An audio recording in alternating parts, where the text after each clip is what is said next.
சென்னை மற்றும் புறநகர் பகுதியில் மிதமான மழை பெய்து வருகின்றது. இது பற்றிய விவரங்களை செய்தியாளர் கசாலியிடம் கேட்கலாம். கசாலி வணக்கம். சென்னையில் எவ்வளவு மணி நேரமாக எந்தெந்த பகுதிகளில் இந்த மழையானது பெய்து கொண்டிருக்கிறது? விவரங்கள் என்ன கசாலி? வங்கக்கடலில் உருவாகியுள்ள குறைந்த காற்று தாழ்வு மண்டலத்தின் காரணமாக சென்னை மற்றும் புறநகர் பகுதிகளான ஆலந்தூர், ஆரம்பாக்கம், மடிப்பாக்கம், பரிங்கமலை, மீனம்பாக்கம், பள்ளிக்கரணை உட்பட பல இடங்களில் காலை முதல் மிதமான மழை விட்டு விட்டு பெய்து வருகிறது.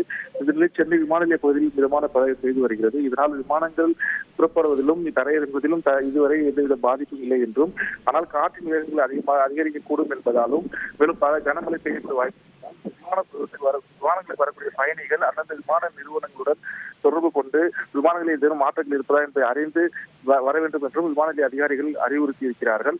தற்போது விமான நிலையத்தில் முன்னெச்சரிக்கை நடவடிக்கையாக பல்வேறு நடவடிக்கைகள் எடுக்கப்பட்டிருப்பதாகவும் அதிகாரிகள் தரப்பில் தெரிவிக்கப்பட்டுள்ளது. விவரங்களுக்கு நன்றி கசாலி. செய்திகளை உடனுக்குடன் தெரிந்து கொள்ள உடனே சப்ஸ்கிரைப் பண்ணுங்க.